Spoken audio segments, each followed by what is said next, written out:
നമസ്കാരം. 13ാമത്തെ ക്ലാസ്സിലേക്ക് ഏവർക്കും സ്വാഗതം. 12ാമത്തെ ക്ലാസ്സിൽ നമ്മൾ ക്വസ്റ്റ്യൻ പേപ്പർ ഡിസ്കഷൻ ആയിരുന്നു നടത്തിയിരുന്നത്. അവിടെ ആ ക്വസ്റ്റ്യൻ പേപ്പറിൽ ബാക്കിയുള്ള ചോദ്യങ്ങളാണ് ഈ ക്ലാസ്സിൽ ഡിസ്കസ് ചെയ്യുന്നത്. 48ാമത്തെ ചോദ്യമാണ്. 48ാമത്തെ ചോദ്യം, ഡെസ്പാച്ച് കം സ്റ്റാമ്പ് അക്കൗണ്ട് രജിസ്റ്ററിൽ ഫോം എന്താണ്? ഡെസ്പാച്ച് കം നമുക്കറിയാം, ഫോം നമ്പർ 8 ആണ്. അത് ഓപ്ഷൻ എ ആണ്. 49ാമത്തെ ചോദ്യം, ദ റെക്കോർഡ് സെക്ഷന്റെ ചുമതല ആർക്കാണ്? റെക്കോർഡ് സെക്ഷന്റെ നമുക്കറിയാം, റെക്കോർഡ് സെക്ഷനിൽ വേറെ ആരുമില്ല, റെക്കോർഡ് കീപ്പർ മാത്രമേ ഉള്ളൂ. അപ്പോൾ ചുമതലയും അദ്ദേഹത്തിന്. റെക്കോർഡ് കീപ്പറാണ്, ക്ലർക്കല്ല. റെക്കോർഡ് കീപ്പർക്കാണ്. 49ാമത്തെ ചോദ്യവും ഓപ്ഷൻ എ ആണ്. 50ാമത്തെ ചോദ്യം, ഒരു റെക്കോർഡ് റൂമിൽ റെക്കോർഡ് ക്ലർക്കിന്റെ ഇരിപ്പിടം റെക്കോർഡ് റൂമിന്റെ ഏത് ഭാഗത്തായിരിക്കുന്നു? അത് നമ്മൾ പഠിച്ചിട്ടുള്ള കാര്യമാണ്. റെക്കോർഡ് റൂമിന്റെ കയറുന്ന സ്ഥലത്ത് തന്നെയാണ്, അതായത് പ്രവേശന കവാടത്തിൽ തന്നെയാണ് അയാളുടെ ഇരിപ്പിടം ഉള്ളത്, മധ്യഭാഗത്തല്ല, പ്രവേശന കവാടത്തിൽ. ഓപ്ഷൻ സി ആണ്, at the entrance of the room.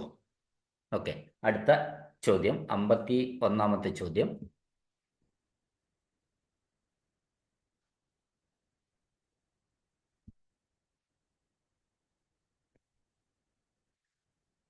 ഒരു കേസ് തീർപ്പാക്കിയ ശേഷം ബന്ധപ്പെട്ട ഫയൽ റെക്കോർഡ് കീപ്പറിന് ആരാണ് അയക്കുക? 50ാമത്തെ ചോദ്യമാണ്. കേസ് ഫൈനൽ ഡിസ്പോസലായി, അതിനുശേഷം ഈ ബന്ധപ്പെട്ട ഫയല് റെക്കോർഡ് കീപ്പറിന് ആരാണ് അയക്കുക എന്നാണ് ചോദ്യം. അപ്പം നമ്മൾ ഫയല് ഉള്ളത് സെക്ഷൻ ക്ലർക്കിൻ്റെ അടുത്താണെങ്കിലും അത് പോകേണ്ടത് section clerk through fair copy superintendent വഴിക്കാണ് പോവേണ്ടത്. അതുകൊണ്ടാണ് നമ്മൾ പറയുന്നത് 51ാമത്തെ ഉത്തരം ഫെയർ കോപ്പി സൂപ്രണ്ടാണ് ശരിക്കും. അപ്പോൾ ഫെയർ കോപ്പി സൂപ്രണ്ട് വഴിക്കാണ് സെക്ഷൻ ഈ റെക്കോർഡ് കീപ്പറിലേക്ക് ഈ ഫയല് പോകേണ്ടത്. So the answer is option D. 52ാമത്തെ ചോദ്യം, പ്രത്യേക നടപടികൾ സ്വീകരിക്കേണ്ടതില്ലാത്ത എല്ലാ സർക്കാർ ഉത്തരവുകളും എന്ത് ചെയ്യണമെന്നാണ് ചോദിക്കുന്നത്. 52ാമത്തെ ചോദ്യമാണ്, എന്ത് ചെയ്യണം? പ്രത്യേകമായിട്ടൊന്നും പറയുന്നില്ല. അങ്ങനെയെങ്കിൽ നമ്മൾ എന്ത് ചെയ്താൽ മതി? എല്ലാ സർക്കാർ ഉത്തരവുകളും ഒന്ന് ജസ്റ്റ് ഫയൽ ചെയ്താൽ മതി. അതാണ് ഇവിടുത്തെ answer. So the answer option D, സർക്കാർ ഉത്തരവ്, government order need to be file only. Then 53ാമത്തെ ചോദ്യം, റെക്കോർഡ് വിഭാഗത്തിൽ നിന്ന് രേഖകൾ വിതരണം ചെയ്യുന്നതിനുള്ള അഭ്യർത്ഥനയുടെ രൂപം, ഫോം നമ്പർ. അതായത് റെക്വസിഷൻ സ്ലിപ്പിന്റെ ഫോം നമ്പർ എത്രയാണ്? റെക്വസിഷൻ സ്ലിപ്പ് അത് ഫോം നമ്പർ 9 ആണ്. 9. അടുത്ത ക്വസ്റ്റ്യൻ വീണ്ടും ഫോം തന്നെയാണ്. ഫോമിന്റെ നമ്പർ ചോദിച്ചൊരു ക്വസ്റ്റ്യൻ ആയത് ടോട്ടല്. 54ാമത്തെ ചോദ്യം, റെക്കോർഡ് ഇഷ്യൂ രജിസ്റ്ററിന്റെ ഫോം ഏതാണ്? റെക്കോർഡ് ഇഷ്യൂ രജിസ്റ്റർ, അതായത് നമ്മളൊരു റെക്കോർഡ് റൂമിൽ നിന്ന് റെക്കോർഡ് കീപ്പർ ബന്ധപ്പെട്ട ക്ലർക്ക് ആവശ്യപ്പെടുമ്പോൾ, അതായത് ബന്ധപ്പെട്ട ക്ലർക്ക് ഒരു റിക്വസിഷൻ സ്ലിപ്പ് അങ്ങോട്ട് കൊടുക്കുമ്പോൾ അദ്ദേഹം ആ ഫയൽ തേടിപ്പിടിച്ച് റെക്കോർഡ് ഇഷ്യൂ രജിസ്റ്ററിൽ രേഖപ്പെടുത്തിയിട്ടാണ് ക്ലർക്കിന് കൊടുക്കുക.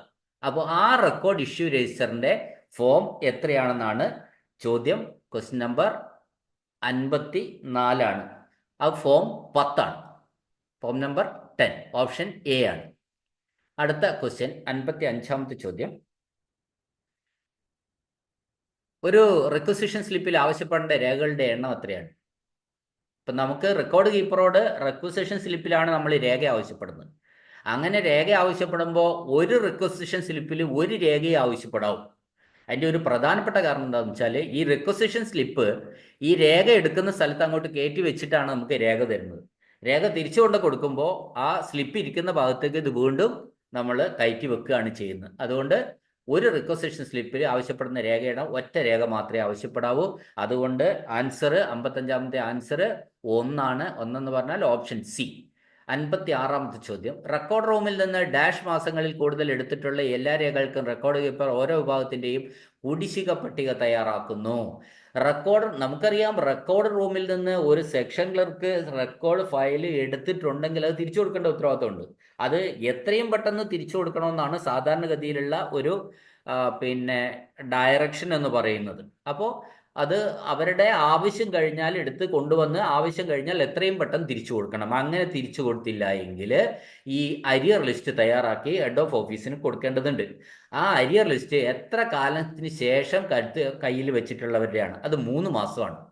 3 മാസത്തിൽ കൂടുതൽ കയ്യിൽ വെച്ചിട്ടുണ്ടെങ്കിൽ അവരുടെ ഈ കിട്ടേണ്ട കുടിശ്ശിക അരിയർ ലിസ്റ്റുകൾ റെക്കോർഡ് കീപ്പർ തയ്യാറാക്കി ഹെഡ് ഓഫ് ഓഫീസിന് കൊടുക്കും. അപ്പോൾ 3 മാസമാണ് ആൻസർ. 56ാമത്തെ ചോദ്യം അത് ഓപ്ഷൻ ഡി ആണ്. ദെൻ 57ാമത്തെ ചോദ്യം, മാനേജറോ അഡ്മിനിസ്ട്രേറ്റീവ് ഓഫീസറോ റെക്കോർഡറും കുറഞ്ഞത് ഡാഷ് കാലയളവിലെങ്കിലും പരിശോധിക്കുന്നു. അപ്പോൾ സാധാരണ മാനേജർ എന്ന് പറയുന്നതും അഡ്മിനിസ്ട്രേറ്റീവ് പിന്നെ ഓഫീസർ എന്ന് പറയുന്നത് ഏകദേശം മിക്കവാറും ഒരാൾ തന്നെയായിരിക്കും. അങ്ങനെ അദ്ദേഹം റെക്കോർഡ് റൂം എപ്പം പരിശോധിക്കണമെന്നാ ഏറ്റവും കുറഞ്ഞ പക്ഷം. അയാൾക്ക് ആഴ്ചയിൽ ഒരു ദിവസം പരിശോധിക്കാം, അല്ലെങ്കിൽ മാസത്തിൽ ഒരു ദിവസം പരിശോധിക്കാം, അതൊക്കെ ചെയ്യാം. പക്ഷേ മിനിമം 3 മാസത്തിൽ ഒരിക്കലെങ്കിലും പരിശോധിച്ചിരിക്കണം. വൺസ് ഇൻ എ ക്വാർട്ടർ എന്നും പറയാം. Once in a quarter or at least once in every. ഇവിടെ ആൻസർ എ ആണ്. At least once in a quarter എന്ന് തന്നെയാണ് പറഞ്ഞിരിക്കുന്നത്. അതായത് ക്വാർട്ടർ എന്ന് പറഞ്ഞാൽ 3 മാസമാണല്ലോ. 3 മാസത്തിൽ ഒരു തവണയെങ്കിലും പരിശോധിച്ചിരിക്കണം. അടുത്ത ചോദ്യം 58ാമത്തെ ചോദ്യമാണ്. എപ്പോഴാണ് ഓഫീസ് മേധാവി എല്ലാ വർഷവും റെക്കോർഡ് വിഭാഗത്തിൽ വിശദമായ പരിശോധന നടത്തുകയും ഉടൻ തന്നെ ഉന്നതാധികാരികൾക്ക് ഒരു റിപ്പോർട്ട് സമർപ്പിക്കുകയും ചെയ്യുക? അത് എല്ലാ ഏപ്രിൽ മാസത്തിലുമാണ് ശരിക്കും. അത് നമ്മൾ ശ്രദ്ധിക്കേണ്ട കാര്യമാണ്. എല്ലാ ഏപ്രിൽ മാസത്തിലുമാണ് ഓഫീസ് മേധാവി, അദ്ദേഹത്തിന് ഒരു വർഷത്തിൽ ഒരിക്കലേ നടക്കുള്ളൂ. അപ്പോൾ ഒരു വർഷത്തിൽ ഒരിക്കൽ, ആ ഒരിക്കൽ എന്ന് പറയുന്നത് ഏപ്രിൽ മാസത്തിലെ, ശരിക്കും പറഞ്ഞാൽ ഏപ്രിൽ 1-ാം തീയതി തന്നെ പറയാറുണ്ട്. ഏപ്രിൽ മാസത്തിലാണ് അദ്ദേഹം ഓഫീസ് മേധാവി റെക്കോർഡ് റൂം പരിശോധിക്കേണ്ടത്, എന്നിട്ട് റിപ്പോർട്ട് സമർപ്പിക്കേണ്ടത്. 59ാമത്തെ ചോദ്യം, ആനുകാലികങ്ങളുടെ രജിസ്റ്റർ ഫോറൻ നമ്പർ എത്രയാണ്? ആനുകാലികം എന്ന് പറഞ്ഞാൽ പീരിയോഡിക്കൽസ്. പീരിയോഡിക്കൽ രജിസ്റ്ററിന്റെ ഫോം നമ്പർ എത്രയാണ്? ഫോം നമ്പർ 11 ആണ്. 11. Answer is option B. 60ാമത്തെ ചോദ്യം, സ്റ്റോക്ക് ഫയലിന്റെ പേജുകൾ ഡാഷ് മഷിയിൽ അക്കമിടണം. സ്റ്റോക്ക് ഫയലിന്റെ പേജുകളിൽ ഡാഷ് മഷിയിൽ അക്കമിടണം. അപ്പോൾ ഈ മുഴുവൻ ചുവന്ന മഷിയാണ് ശരിക്കും കേട്ടോ. ചുവന്ന മഷിയുടെ 3ാമത്തെ ചോദ്യമാണ് ഈ ക്വസ്റ്റ്യൻ പേപ്പർ തന്നെ. 3ാമത്തെ മാർക്കാണ്. 3ഉം ചുവന്ന മഷിയിൽ നിന്ന് എഴുതിയാൽ 3 മാർക്കാണ് കിട്ടുന്നത്. അപ്പോൾ ഇതും ചുവന്ന മഷിയാണ്. അതുകൊണ്ട് ഓപ്ഷൻ ബി. ദെൻ 61ാമത്തെ ചോദ്യം, ഓഫീസിൽ ലഭിക്കുന്ന പേപ്പറുകൾ സാധാരണയായി രസീത് ലഭിച്ച് ദിവസങ്ങൾക്കുള്ളിൽ സമർപ്പിക്കും. അതായത് ഓഫീസിൽ ലഭിച്ച പേപ്പറുകൾ, അതായത് ആ ഓഫീസിൽ ലഭിച്ച ഒരു പേപ്പർ സെക്ഷൻ ക്ലർക്കിൻ്റെ അടുത്ത് എത്തിക്കഴിഞ്ഞാൽ അദ്ദേഹം 5 ദിവസത്തിനകം സമർപ്പിക്കണമെന്നാണ് അടുത്ത മേലധികാരിക്ക്, ഓഫീസ് മേധാവിക്ക്. അതിനാണ് നമ്മൾ 5 ഡേ റൂൾ എന്ന് പറയുന്നത്. 5 ഡേ റൂളിൻ്റെ വേറൊരു ചോദ്യമാണിത്. അപ്പോൾ 5 ദിവസമാണ് answer. So the option C, പിന്നെ 61ൻ്റെ ഓപ്ഷൻ സി ആണ്. ഇനി 62ാമത്തെ ചോദ്യം, the register SRO is inform. SRO പിന്നെ നോട്ടിഫിക്കേഷൻ്റെ ഫോം നമ്പർ എത്രയാണെന്നാണ് ചോദ്യം. അതും വീണ്ടും ഫോം നമ്പറിലേക്കാണ് ചോദ്യം വന്നിരിക്കുന്നത്. 17ാമത്തെ ഫോമാണ്. അപ്പം നമ്മൾ ഈ പുസ്തകത്തിൽ പറഞ്ഞിരിക്കുന്ന അവസാനത്തെ ഫോമാണ് SRO നോട്ടിഫിക്കേഷൻ്റെ ഫോം എന്ന് പറയുന്നത്. 17ആണ്, ഓപ്ഷൻ ഡി. ദെൻ 63ാമത്തെ ചോദ്യം, ഇഷ്യൂ ചെയ്യുന്നതിനായി അടയാളപ്പെടുത്തിയ എല്ലാ പേപ്പറുകളും ഫെയർ കോപ്പി വിഭാഗത്തിൽ അത് ലഭിച്ച് എത്ര മണിക്കൂറിനകം നൽകണം?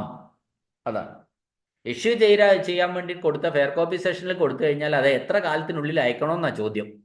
അത് നമ്മൾ കൃത്യമായിട്ട് പറഞ്ഞിട്ടുണ്ട്. പരമാവധി 24 മണിക്കൂറിനുള്ളിൽ അയച്ചിരിക്കണം. അപ്പോൾ ആൻസർ ഓപ്ഷൻ ബി ആണ്, 24 മണിക്കൂർ. 64ാമത്തെ ചോദ്യം,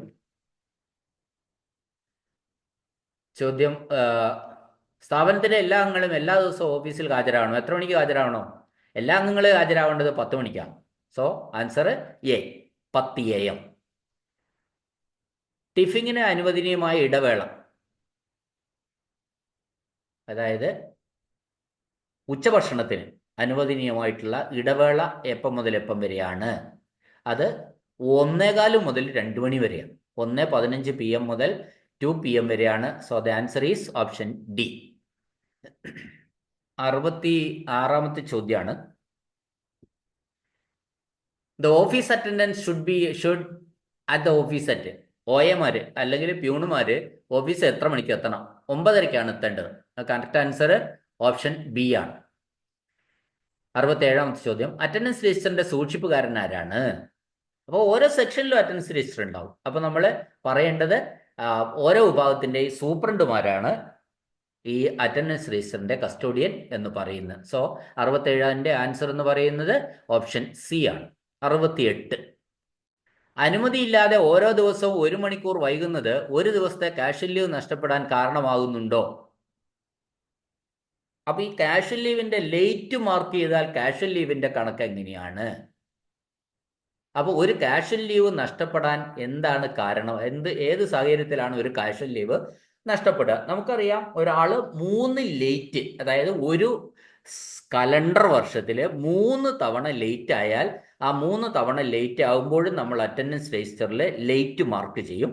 അതോടൊപ്പം 3ാമത്തെ ലേറ്റ് കംപ്ലീറ്റ് ആവുമ്പോൾ ഒരു ക്യാഷ് ലീവ് അദ്ദേഹത്തിന് നഷ്ടപ്പെടും. അതാണ് ഇവിടെ പറയാനുള്ളത്. അതുകൊണ്ട് 68ന്റെ ആൻസർ എന്ന് പറയുന്നത് എ, ഓപ്ഷൻ എ ആണ്. 69, ഓഫീസ് അറ്റൻഡൻസിന്റെ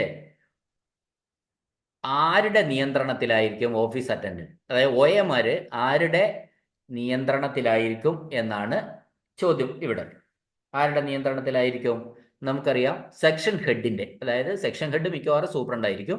ആ സെക്ഷൻ ഹെഡിന്റെ നിയന്ത്രണത്തിലാണ് ഓഫീസ് അറ്റൻഡന്റ് ഉണ്ടാവുക. ഇനി 70ാമത്തെ ചോദ്യം, form of call book. Call ബുക്കിന്റെ വീണ്ടും ഫോം വന്നിരിക്കുന്നു, ഫോം. അപ്പോൾ കോൾ ബുക്കിന്റെ ഫോറം നമ്പർ എത്രയാണെന്നാണ് ചോദ്യം. 14ാമത്തെ ഫോറമാണ് കോൾ ബുക്ക് എന്ന് പറയുന്നത്. അതുകൊണ്ട് ഇവിടെ ഓപ്ഷൻ ഡി ആണ്, ഓപ്ഷൻ ഡി 70ാമത്തെ ചോദ്യത്തിൽ. 71, ജുമാ പ്രാർത്ഥന നടത്താൻ ആഗ്രഹിക്കുന്ന മുസ്ലിം ഉദ്യോഗസ്ഥർക്ക് വെള്ളിയാഴ്ചകളിൽ, നമുക്കറിയാം വെള്ളിയാഴ്ച ജുമയുണ്ട്, അപ്പോൾ ജുമാ പ്രാർത്ഥന നടത്താൻ വേണ്ടി അവർക്ക് എത്ര മണിക്കൂർ ഇടവേള കിട്ടുമെന്നാണ്. ഉത്തരം 2 മണിക്കൂറാണ്. ആ 2 മണിക്കൂർ എന്ന് പറയുന്നത് 12:30 മുതൽ 2:30 വരെയാണ്. അത് മുസ്ലിം ജീവനക്കാർക്ക്, ഉദ്യോഗസ്ഥർക്ക് ഉള്ള ഒരു ആനുകൂല്യമാണ്. ഓപ്ഷൻ സി, 2 മണിക്കൂർ. 72ാമത്തെ ചോദ്യം, പേഴ്സണൽ രജിസ്റ്ററുകളുടെ പരിശോധനയ്ക്കുള്ള സമയക്രമം ആരാണ് നിർദ്ദേശിക്കുക? പേഴ്സണൽ രജിസ്റ്ററുകളുടെ പരിശോധന, അത് പേഴ്സണൽ രജിസ്റ്ററുമായിട്ട് ഏറ്റവും ഇമ്മീഡിയറ്റ് ആയിട്ട് ബന്ധപ്പെട്ട് നിൽക്കുന്ന 2 പേര് ക്ലർക്കും സെക്ഷൻ സൂപ്രണ്ടുമാണ്. അപ്പോൾ സെക്ഷൻ ക്ലർക്കിൻ്റെതാണ് പേഴ്സണൽ രജിസ്റ്റർ.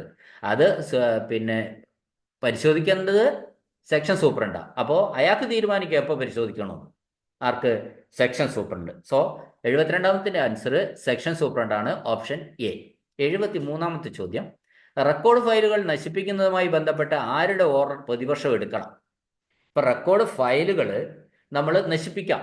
ഇന്ന വർഷങ്ങൾ, 1 വർഷം, 3 വർഷം, 10 വർഷം, 20 വർഷം കഴിഞ്ഞ റെക്കോർഡ് ഫയലുകൾ നമുക്ക് നശിപ്പിക്കാവുന്നതാണ്. അത്തരം ഫയലുകൾ ഓരോ വർഷം നശിപ്പിക്കാമെന്ന് പറഞ്ഞാലും നമ്മൾ എടുത്തുകൊണ്ട് തീയിട്ടാ പോരാ. അതിന് ആരുടെ അനുവാദം വാങ്ങണം? ഹെഡ് ഓഫ് ഓഫീസിന്റെ അനുവാദം വാങ്ങിയിരിക്കണം. അതുകൊണ്ട് ഓഫീസ് മേധാവിയുടെ, അതായത് ഹെഡ് ഓഫ് ഓഫീസ്. അതുകൊണ്ട് 73ാമത്തെ ക്വസ്റ്റ്യന്റെ ആൻസർ ഓപ്ഷൻ ഡി ആണ്.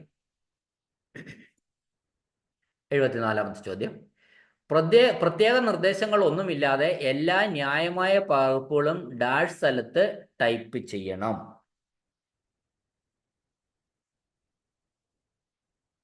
ക്വസ്റ്റ്യൻ ഒന്നുകൂടി നമുക്ക് ഇംഗ്ലീഷ് കൂടി നോക്കേണ്ടിയിരിക്കുന്നു. Without any special instruction all fair copies should be typed in dash space. അതാണ് ലൈൻ സ്പേസ് ആണ് പറഞ്ഞിരിക്കുന്നത്. അപ്പോൾ പ്രത്യേക നിർദ്ദേശങ്ങളൊന്നും ഇല്ലെങ്കിൽ സാധാരണ ഒരു ടൈപ്പ് എത്ര സ്പേസ് ഇട്ടാണ് ചെയ്യേണ്ടതെന്നാണ് ചോദിക്കുന്നത്. അത് സിംഗിൾ സ്പേസ് ആണ്. സിംഗിൾ സ്പേസ് എന്ന് പറഞ്ഞാൽ ഈ ഇടയ്ക്ക് ഒരു വരി എന്നാണ് അർത്ഥം. അത് നമ്മൾ സാധാരണ ടൈപ്പിങ്, ആ സാധാരണ ടൈപ്പ് ഒരു വരി കഴിഞ്ഞാൽ അടുത്ത വരി ചെയ്യുമ്പോൾ ഒരു സ്പേസാണ് വിടുക. അതിന് സിംഗിൾ സ്പേസ് എന്നാണ് പറയുക. സിംഗിൾ സ്പേസ് അല്ലാതെ ഡബിൾ സ്പേസ് വിട്ട് ചെയ്യുന്ന ടൈപ്പിംഗ് ഉണ്ട്. അപ്പോൾ ഡബിൾ സ്പേസ് വിട്ട് ചെയ്യുന്ന ടൈപ്പിംഗ് എന്ന് പറയുന്നത് സാധാരണ ഈ നമ്മൾ ടൈപ്പ് ചെയ്യുന്ന മാറ്ററിൽ എന്തെങ്കിലും തിരുത്തുകളൊക്കെ വേണ്ടി വരുമെങ്കിൽ വരാൻ സാധ്യതയുണ്ടെന്ന് ഉറപ്പുള്ള ടൈപ്പിംഗ് ആണ് ആ ഡബിൾ സ്പേസ് എന്ന് പറയുന്നത്. അപ്പോൾ ഡബിൾ സ്പേസ് കൊടുത്താൽ ആ തിരുത്ത് അതിൻ്റെ ഇടയ്ക്ക് തന്നെ എഴുതാൻ വേണ്ടി പറ്റും. അപ്പോൾ അത്തരമൊരു നിർദ്ദേശം ഇല്ലാതെ, സാധാരണ ഡയറക്ഷനിൽ സ്പെഷ്യൽ ഇൻസ്ട്രക്ഷൻ ഇല്ലാതെ വന്നാൽ അത്തരത്തില്ല ഏത് രീതിയിലാണ് ടൈപ്പ് ചെയ്യേണ്ടതെന്നാണ് ചോദ്യം. അപ്പോൾ നമുക്ക് ആൻസർ സിംഗിൾ സ്പേസ് ആണ്. Single space. 74ാമത്തെ ആൻസർ ഓപ്ഷൻ ബി ആണ്. 75, എല്ലാ തപാലുകളും തപാൽ വഴിയോ സന്ദേശവാഹകൻ വഴിയോ മറ്റോ ആരാണ് സ്വീകരിക്കുന്നത്? എല്ലാ തപാലുകളും തപാൽ വഴി വരുന്നതും ആവാം. സന്ദേശവാഹകൻ എന്ന് പറഞ്ഞാൽ ഒരു OAമാരായിരിക്കാം, ലോക്കൽ ഡെലിവറി ബുക്കിൽ വരുന്നതായിരിക്കാം. ഞാൻ ഇന്നലെ ഞാൻ ആൻസർ പറയുമ്പോൾ പിന്നെ അത് കേട്ടു നോക്കിയപ്പോൾ ഒരു ചെറിയ അപാകത അവിടെ വന്നിട്ടുണ്ട്. ലോക്കൽ ഡെലിവറി ബുക്ക് സാധാരണഗതിയിൽ അധികവും ഉപയോഗിക്കുന്നത് ഹെഡ്ക്വാർട്ടേഴ്സിലാണ്. എന്ന് പറഞ്ഞാൽ ഒരാൾ ഒരു ഓഫീസിൽ നിന്ന് അടുത്ത ഓഫീസിലേക്ക് കൊടുക്കാൻ വേണ്ടിയിട്ട് പിന്നെ പോസ്റ്റ് ഓഫീസിൽ പോയി കവർ ഒട്ടിച്ച് സ്റ്റാമ്പ് ഒട്ടിച്ച് ചെയ്ത് പിന്നെ 2-3 ദിവസം താമസിച്ച് മറ്റേ ഓഫീസിലെത്തേണ്ട ആവശ്യമില്ല. OAമാർക്ക് തൊട്ടടുത്ത് ചിലപ്പോൾ നടന്നു പോയി കൊടുക്കാനുള്ള ദൂരമേ ഉണ്ടാവുള്ളൂ ഹെഡ്ക്വാർട്ടേഴ്സിലെ ഓഫീസുകൾ തമ്മിൽ. അപ്പോൾ അവിടെയാണ് ഏറ്റവും കൂടുതൽ ലോക്കൽ ഡെലിവറി ബുക്കിൽ ഈ OAമാർ തപാലുകൾ കൊണ്ടു കൊടുക്കുന്നത്, സന്ദേശവാഹകർ. അപ്പോൾ അവിടെ കൊടുക്കുമ്പോൾ 2-3 അഡ്വാൻറ്റേജ് ഇതുണ്ട് ലോക്കൽ ഡെലിവറി കൊടുക്കുമ്പോൾ. ഒന്ന്, ഓഫീസിൽ കൊടുക്കേണ്ട ഓഫീസിൽ എത്രയും പെട്ടെന്ന് എത്തും. രണ്ടാമത്തെ കാര്യം എന്താണെന്ന് വെച്ചാൽ ഇത് എത്തി എന്ന് നമുക്ക് ഉറപ്പായി. കാരണം ഈ ലോക്കൽ ഡെലിവറി ബുക്കിൽ തപാൽ ക്ലർക്ക് സൈൻ ചെയ്ത് കൊടുത്തിട്ടുണ്ടാവും. 2 കാര്യങ്ങൾ ഉറപ്പാണ്. അപ്പോൾ കുറച്ചുകൂടി സൗകര്യപ്രദമല്ല, കുറച്ചുകൂടി മെച്ചപ്പെട്ട സർവീസാണ് ഈ ലോക്കൽ ഡെലിവറി ബുക്കിൽ കൊടുക്കുക എന്നുള്ളത്. അപ്പോൾ ഈ ലോക്കൽ ഡെലിവറി ബുക്ക് എന്ന് വെച്ച് ഹെഡ്ക്വാർട്ടേഴ്സിൽ മാത്രമല്ല കൊടുക്കാൻ പറ്റുന്നത്. ഒരു താഴേക്കിടയിലുള്ള ആ ജില്ലയിലെ അല്ലെ ഒരു ജില്ലയിലുള്ള ഏതെങ്കിലും ഓഫീസിൽ നിന്ന് അല്ലെ സംസ്ഥാനത്തുള്ള ഏതെങ്കിലും ഓഫീസിൽ നിന്ന് നമ്മൾ ഈ അയക്കുന്ന ഓഫീസിലേക്ക് ഒരു OA നമ്മൾ ദൂരം ബസ്സിനോ ട്രെയിനിനോ ഒക്കെ പറഞ്ഞു വിട്ട് ലോക്കൽ ഡെലിവറി കൊടുക്കാൻ പറ്റും. അപ്പം ലോക്കൽ ഡെലിവറി ഉപയോഗിക്കുന്നത് എല്ലാ ഓഫീസുകളും എല്ലാ സ്ഥലത്തും ഉപയോഗിക്കാം. പക്ഷേ കോമൺലി ഹെഡ്ക്വാർട്ടേഴ്സിലാണ് ഉപയോഗിക്കുന്നത് എന്നാണ് ഞാൻ ഉദ്ദേശിച്ചത്. കഴിഞ്ഞ ആൻസർ പറയുമ്പോൾ എന്തോ ഒരു ചെറിയ രീതിയിൽ അങ്ങനെ ഒരു ധ്വനി വന്നു. അപ്പോൾ അങ്ങനെ ചിന്തിക്കരുത്. ഹെഡ്ക്വാർട്ടേഴ്സിൽ മാത്രമല്ല, എല്ലായിടത്തും ലോക്കൽ ഡെലിവറിയിൽ നമുക്ക് തപാലുകൾ കൊടുക്കാവുന്നതാണ്. അപ്പോൾ ഇവിടുത്തെ ചോദ്യം തപാൽ വഴിയോ ആരാ തപാൽ സ്വീകരിക്കേണ്ടത്? തപാൽ ക്ലർക്ക്. വേറെ അതിൽ വലിയ സംശയത്തിൻ്റെ ആവശ്യമൊന്നുമില്ല. സോ 75ാമത്തെ ആൻസർ എന്ന് പറയുന്നത് ഓപ്ഷൻ ബി ആണ്. 76, ഫയൽ ഉത്ഭവിക്കുന്ന ഓഫീസിൽ നിന്ന് പുറപ്പെടുവിക്കുന്ന ഏതെങ്കിലും റഫറൻസുകളെ വിളിക്കുന്നത്? അതാണ്. ഇപ്പോൾ ഒരു ഫയൽ ഒരു ഓഫീസിൽ നിന്ന് തന്നെ ഉത്ഭവിക്കുന്നു. ഞാനൊരു എക്സാമ്പിൾ പറയാം. അതായത് നമ്മളിത് ക്ലാസ്സിൽ പറഞ്ഞതാണ്. ഒരു എക്സാമ്പിൾ എന്താ? ഒരു ഓഫീസിലുള്ള ഒരു ക്ലർക്ക് തന്നെ ഒരു അപേക്ഷ തപാലിൽ കൊടുത്തു. അദ്ദേഹത്തിന് സാധിക്കേണ്ട എന്തോ ഒരു കാര്യത്തിൻ്റെ ഒരു അപേക്ഷ. അപ്പോൾ അതാരാണ് അപേക്ഷ കൊടുത്തത്? ഈ ഓഫീസിലെ തന്നെ ഒരു ക്ലർക്കാണ്. അപ്പോൾ ആ ഫയൽ എവിടെ നിന്ന് ഉത്ഭവിച്ചു? ഈ ഓഫീസിൽ നിന്ന് തന്നെ ഉത്ഭവിച്ചു എന്ന് നമുക്ക് പറയാം. അപ്പോൾ അത്തരം ഫയലുകൾക്ക് പറയുന്ന പേരെന്താ? റഫറൻസുകൾക്ക് പറയുന്ന പേരെന്താണ് എന്ന് പറഞ്ഞാൽ റൈസിംഗ് റഫറൻസുകൾ. റൈസിംഗ് റഫറൻസ് ആ ഓഫീസിൽ നിന്ന് തന്നെ ഉത്ഭവിച്ചത് എന്നർത്ഥം. ഓക്കെ. അപ്പോൾ 76ൻ്റെ ആൻസർ ഓപ്ഷൻ സി ആണ്. 77, നമ്പറിങ്ങിന് മുമ്പ് ഒരു ഓഫീസിൽ ലഭിക്കുന്ന ആശയവിനിമയത്തെ വിളിക്കുന്നത്? നമ്പറിങ് മുമ്പാണ്. ശ്രദ്ധിക്കണം, 2 വിധത്തിലാണ് നമ്മൾ പറയുക. അൺടിൽ നമ്പറിങ് തപാലും, നമ്പറിങ്ങിന് ശേഷം നമ്പർ ഇട്ടത് മുതൽ ഡിസ്പോസൽ വരെ കരണ്ട് എന്നാണ് വിളിക്കുക. നമ്പർ ഇടുന്നത് വരെ തപാലെന്ന്, നമ്പർ ഇട്ടതിന് ശേഷം ഡിസ്പോസൽ ആകുന്നത് വരെ അതിന് കരണ്ട് എന്നും പറയും. അപ്പോൾ ഇവിടെ നമ്പർ ഇടുന്ന വരെയാണ് ചോദിച്ചിരിക്കുന്നത്. അതുകൊണ്ട് ഇത് ആൻസർ തപാലാണ് ആൻസർ. ഓക്കെ. അടുത്ത 78ാമത്തെ ചോദ്യം. ഇഷ്യൂ ചെയ്യാൻ നിർദ്ദേശിച്ചിട്ടുള്ള ഏതെങ്കിലും ആശയവിനിമയത്തിൻ്റെയും തയ്യാറെടുപ്പ് ഇപ്രകാരമാണ്. ഇഷ്യൂ ചെയ്യാൻ നിർദ്ദേശിച്ചിട്ടുള്ള the preparation of any communication which is proposed to issue is എന്താണ്? അതിനുള്ള തയ്യാറെടുപ്പ് എന്ന് പറയാൻ കാരണം എന്താ? അതായത് നമ്മൾ ഫൈനൽ ഡിസ്പോസലിൽ എന്താണ് ശരിക്കും അതിൻ്റെ തയ്യാറെടുപ്പ് എന്ന് പറയുന്നത് ഡ്രാഫ്റ്റിംഗ് ആണ്.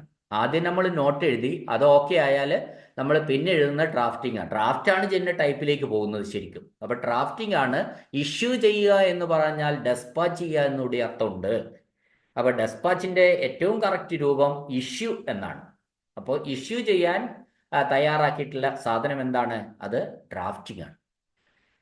അതുകൊണ്ട് ഓപ്ഷൻ 78ാമത്തെ ഓപ്ഷൻ എ ആണ്. 79, ഓഫീസിൽ കെട്ടിക്കിടക്കുന്ന കേസുമായി ബന്ധമില്ലാത്ത ഒരു പേപ്പർ. ഓഫീസിൽ കെട്ടിക്കിടക്കുന്ന കേസുമായിട്ട് ബന്ധമില്ലാത്ത ഒരു പുതിയ സാധനം, ഒന്നുമായിട്ട് ബന്ധമില്ല. അപ്പം നമ്മൾ അതിനെന്ത് പറയാം?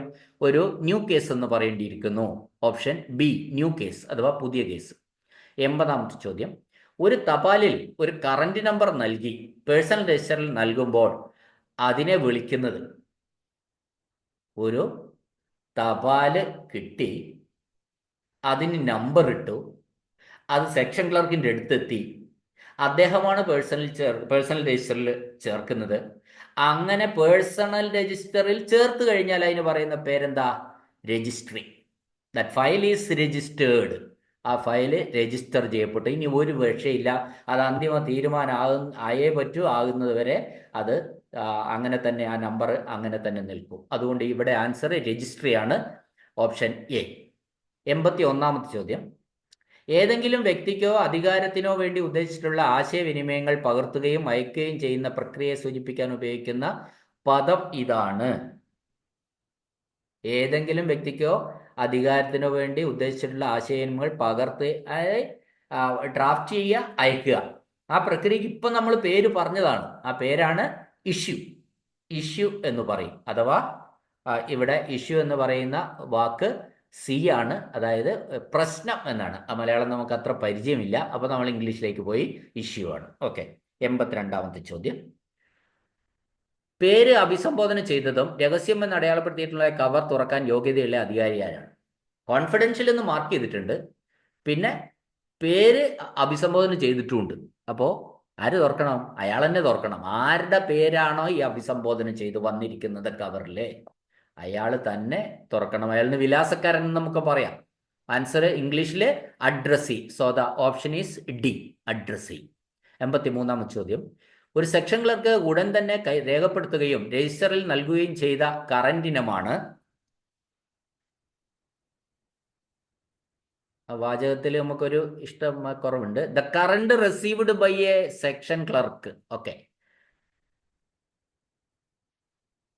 Named and entered in a register at once. ഒരു കറണ്ട് ഒരു സെക്ഷൻ ക്ലർക്കിൻ്റെ അടുത്ത് കിട്ടിയാൽ ഉടനടി അദ്ദേഹം രജിസ്റ്റർ ചെയ്യും, അതിൽ രേഖപ്പെടുത്തും. അതെന്താ നമുക്കറിയാലോ.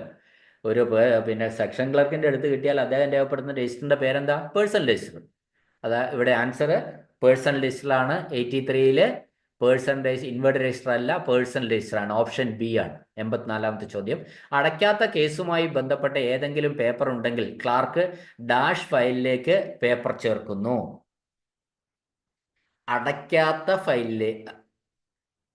അടയ്ക്കാത്ത കേസുമായി ബന്ധപ്പെട്ട ഏതെങ്കിലും പേപ്പർ ഉണ്ടെങ്കിൽ ക്ലാർക്ക് ഫയലിലേക്ക് പേപ്പർ ചേർക്കുന്നു. അതായത് അടയ്ക്കാത്ത കേസുമായി, അതായത് ക്ലോസ് ചെയ്യാത്ത ഒരു കേസ്, ആ കേസിൽ എന്തായിട്ടില്ല? ഡിസ്പോസൽ അന്തിമ തീരുമാനം ആയിട്ടില്ല. അങ്ങനെ അതുമായി ബന്ധപ്പെട്ട ഒരു പേപ്പർ വന്നിട്ടുണ്ട്. ഒരു ഫയൽ ഡിസ്പോസൽ ആയിട്ടില്ല, അല്ലെങ്കിൽ ഫയൽ ക്ലോസ് ആയിട്ടില്ല, അല്ലെ ഫയലിൽ അന്തിമ തീരുമാനമായിട്ടില്ല എങ്കിൽ അങ്ങനെയുള്ള ഒരു ഫയലുമായി ബന്ധപ്പെട്ട ഒരു പുതിയ പേപ്പർ വന്നാൽ സെക്ഷൻ ക്ലർക്ക് എന്ത് ചെയ്യൂ എന്നാണ് ചോദിച്ച്.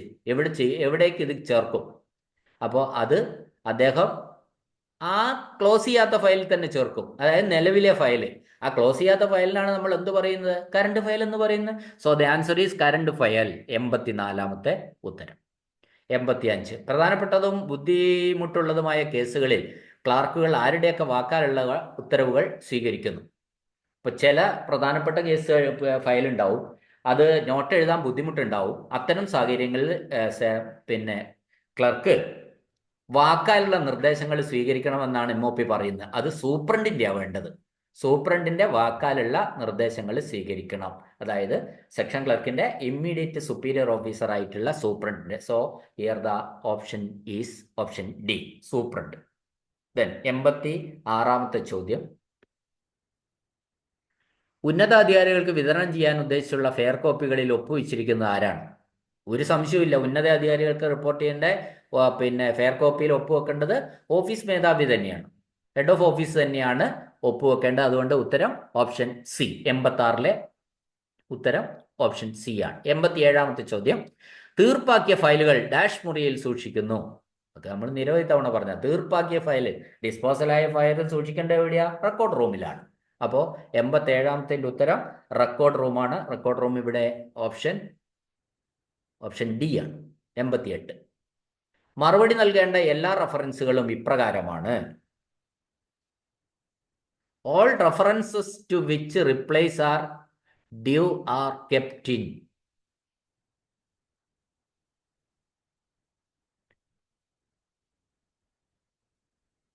അപ്പോൾ ഇവിടെ മറുപടി നൽകേണ്ട എല്ലാം നമ്മൾ എവിടെ ചേർക്കുക? പേഴ്സണൽ രജിസ്റ്ററിൽ റെഫറൻസ് ചേർക്കണം. അതാണ് മറുപടി നൽകേണ്ട എല്ലാ റെഫറൻസുകളും പേഴ്സണൽ രജിസ്റ്ററിൽ റെഫറൻസ് ചേർക്കണം. സോ 88ന്റെ ആൻസർ ഓപ്ഷൻ സി ആണ്.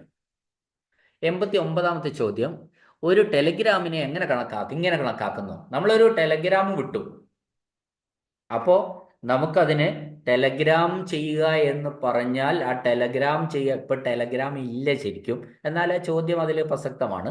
ഇപ്പോൾ അധികവും ടെലഫോണാണ്, ടെലഫോൺ മെസ്സേജ് ആണ് അധികം. ഈ ടെലഗ്രാം ആയാലും ടെലഫോൺ മെസ്സേജ് ആയാലും അതിനെ നമുക്ക് ഒരു ഡിഒ ലെറ്റർ, അനൗദ്യോഗിക അർദ്ധ ഔദ്യോഗിക കത്ത് എന്ന് വേണമെങ്കിൽ പറയാം. അപ്പം നമ്മൾ ഒരാൾക്ക് ഒരു വിവരം കൊടുക്കാൻ വേണ്ടി അല്ലെങ്കിൽ ഒരു ചോദ്യം ചോദിക്കാൻ വേണ്ടി താഴെ ഓഫീസിലേക്ക് മേലെ ഓഫീസിലേക്ക് അയക്കും.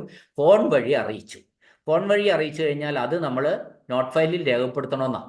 അപ്പോൾ അത് നമ്മൾ ഒരു ടെലഗ്രാമിനെയും അല്ലെങ്കിൽ ഒരു ടെലിഫോൺ മെസ്സേജിനെ ഏതായാലും ശരി നമുക്കതിനെ ഒരു ഡിഒ ലെറ്റർ എന്ന് പറയാം. ഇവിടെ രണ്ടും ഇംഗ്ലീഷാണ് കൊടുത്തിരിക്കുന്നത്, ഇംഗ്ലീഷും അതെ മലയാളവും അതെ. പക്ഷേ ഡിഒ ലെറ്ററിന്റെ മലയാളം എന്താണ്? അർദ്ധ ഔദ്യോഗിക കത്താണ്. ഓക്കെ. 90ാമത്തെ ചോദ്യം, സന്ദേശവാഹകൻ രാവിലെ 10 മണിക്ക് മുമ്പും തപാൽ ക്ലർക്ക് ഓഫീസ് വിട്ടതിന് ശേഷം കൊണ്ടുവരുന്ന തപാലുകൾ തുടർ നടപടികൾ ഏതൊക്കെയാണ്?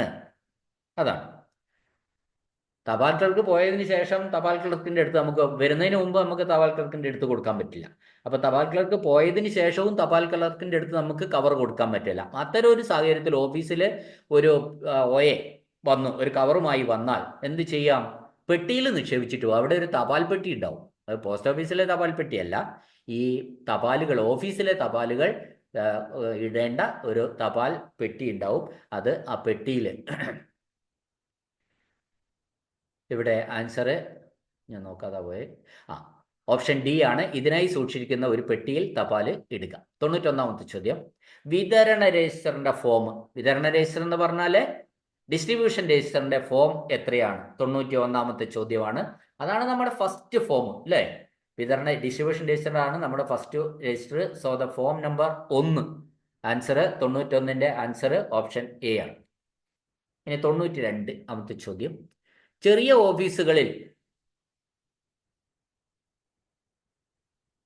എത്ര വിതരണ രജിസ്റ്ററുകൾ സമയബന്ധിതമായി തപാൽ വിതരണം ചെയ്യാൻ ഉപയോഗിക്കാം? ചെറിയ ഓഫീസുകളിൽ എത്ര മതി ശരിക്കും? ചെറിയ ഓഫീസിൽ ഒരെണ്ണം മതി, 1. Answer 1 option B. 93, വിതരണ രജിസ്റ്ററിന്റെ കോളത്തിൽ രേഖ റെക്കോർഡ് കീപ്പറിന് കൈമാറി. അത് ഏത് കോപ്പറിലാണ്, ഏത് കോളത്തിലാണ് രേഖപ്പെടുത്തേണ്ടതാണ് ചോദ്യം.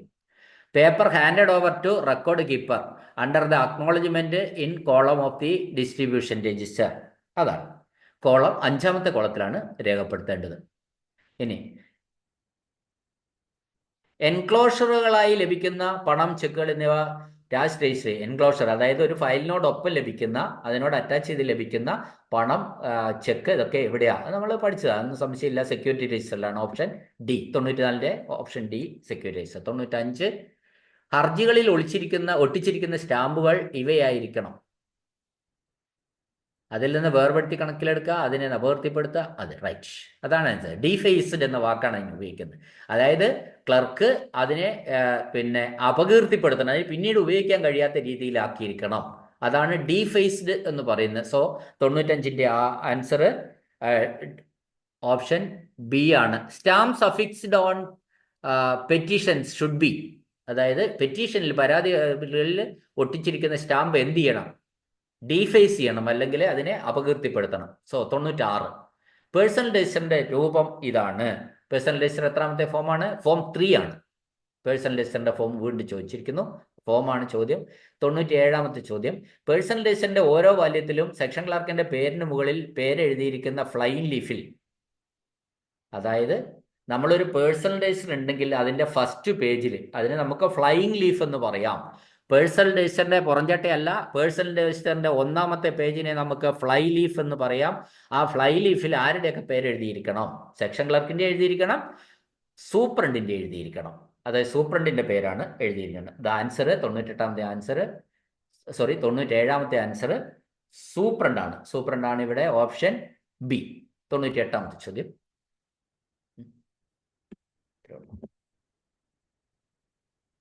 98ാമത്തെ ചോദ്യം, ഈ വിഭാഗത്തിൽ ലഭിക്കുന്ന എല്ലാ കറണ്ടുകളും രസീത് ലഭിച്ച ദിവസം തന്നെ പേഴ്സണൽ രജിസ്റ്ററുകൾ കൃത്യമായി രജിസ്റ്റർ ചെയ്തിട്ടുണ്ടെന്ന് ആരാണ് നോക്കുക? പേഴ്സണൽ രജിസ്റ്ററിൽ എന്ത് ഉണ്ടോയെന്ന് ചെക്ക് ചെയ്യുന്നത്, അതിനെ സൂപ്പർവൈസ് ചെയ്യുന്നത് ആരാണ്? സൂപ്രണ്ടാണ്. അപ്പോൾ അതുകൊണ്ട് 98ാമത്തെ ആൻസറും സൂപ്രണ്ട് തന്നെയാണ്. 99, ഒരു ക്ലർക്കിന് ലഭിക്കുന്ന എല്ലാ അർദ്ധ ഔദ്യോഗിക കത്തുകളും താഴെ പറയുന്ന സ്ഥലങ്ങളിൽ രജിസ്റ്റർ ചെയ്യണം. ഡിഒ ലെറ്റർ നമ്മൾ നിർബന്ധമായിട്ട് എന്തിൽ ചെയ്യണം? പേഴ്സണൽ രജിസ്റ്ററിൽ തന്നെയാണ് രജിസ്റ്റർ ചെയ്യേണ്ടത്. ഓക്കെ, ആൻസർ പേഴ്സണൽ രജിസ്റ്റർ ആണ്. 99ാമത്തെ ചോദ്യം ഓപ്ഷൻ ബി പേഴ്സണൽ രജിസ്റ്റർ. 100ാമത്തെ ചോദ്യം, രജിസ്റ്ററിന്റെ ഓരോ പേജിലെയും എൻട്രികളുടെ എണ്ണം സാധാരണയായി, അതായത് the number of entries on each pages of the register shall ordinarily എത്രയാ? ഇവിടെ പേഴ്സണൽ രജിസ്റ്റർ എന്ന് പ്രത്യേകമായിട്ട് പറഞ്ഞിട്ടില്ല. അപ്പം നമ്മൾ മേലെയുള്ളത് പേഴ്സണൽ രജിസ്റ്റർ ആയതുകൊണ്ട് ഇതും പേഴ്സണൽ രജിസ്റ്റർ ആണെന്ന് നമുക്ക് മനസ്സിലാക്കാം. അതുകൊണ്ട് ഒരു പേഴ്സണൽ രജിസ്റ്ററിൽ ഒരു പേജിൽ എത്ര എൻട്രി നടത്തണം? നമുക്കറിയാം 3 പേജ്, 3 എൻട്രിയാണ്. ഓരോ എൻട്രിയുടെയും കുറുകെ ഓരോ ചുവന്ന മഷി വെച്ചിട്ട് വര വരയ്ക്കണം എന്നൊക്കെ നമ്മൾ പഠിച്ചതാണ്. അപ്പം 100ാമത്തെ ചോദ്യത്തിന്റെ ആൻസർ, ഓരോ രജിസ്റ്ററിൽ ഒരു പേജിലെ എൻട്രിയുടെ, പേഴ്സണൽ രജിസ്റ്ററിലെ ഒരു പേജിന്റെ എൻട്രിയുടെ എണ്ണം 3 ആണ്. അതുകൊണ്ട് 100ാമത്തെ ചോദ്യത്തിന്റെ ആൻസർ ഓപ്ഷൻ ഡി ആണ്. Option D 3. ഓക്കെ, അപ്പൊ 100 ചോദ്യവും നമ്മൾ മനസ്സിലാക്കി കഴിഞ്ഞു. പിന്നെ വളരെ എളുപ്പം എന്ന് വെച്ചാൽ ഉള്ള ഒരു ക്വസ്റ്റ്യൻ പേപ്പർ ആയിരുന്നു ഇത്. മുഴുവനും ഫോമും കോളും എല്ലാം കൂടി പേഴ്സണൽ രജിസ്റ്ററും ഒക്കെ കൊണ്ട് നിറഞ്ഞു നിൽക്കുന്ന ഒരു ക്വസ്റ്റ്യൻ പേപ്പർ ആയിരുന്നു. ഒരു 90 മാർക്കൊന്നും വാങ്ങാൻ ഒരു ബുദ്ധിമുട്ടില്ല എന്നാണ് എനിക്ക് തോന്നിയത്. പിന്നെ ഇത് നോക്കുക, നിങ്ങൾ ഇതും കൂടി ശ്രദ്ധിക്കുക. പക്ഷേ ചോദ്യം മാത്രം നോക്കി പോകരുത്, നമ്മൾ കണ്ടന്റും ക്ലാസ്സും കേൾക്കണം. നമ്മൾ സെലക്റ്റീവ് ആവരുത് ഒരിക്കലും. ഈ പ്രാവശ്യം ഫോമിൽ നിന്ന് ഒരുപാട് ചോദ്യം ചോദിച്ചാൽ അടുത്ത തവണത്തെ ചോദ്യത്തിൽ അത് ഉണ്ടാവണമെന്നില്ല. അതുകൊണ്ട് ക്ലാസ് കേൾക്കുക, ചോദ്യങ്ങൾ അതിന് ശേഷം മാത്രമേ നമ്മൾ റെഫർ ചെയ്യുക. അല്ലെങ്കിൽ നമ്മൾ ഈ എല്ലാം നമ്മൾ സെലക്ട് ചെയ്ത് ഈ സെലക്ട് ചെയ്തൊന്നും വന്നില്ലേ നമ്മൾ എക്സാമിന് ആൻസർ എഴുതാൻ കഴിയാതെയും വരും. അതുകൊണ്ട് ക്ലാസ്സുകൾ മാത്രം റിപ്പീറ്റ് ചെയ്ത് കേൾക്കുക. ക്ലാസ് ശ്രദ്ധിച്ച എല്ലാവർക്കും നന്ദി, നമസ്കാരം.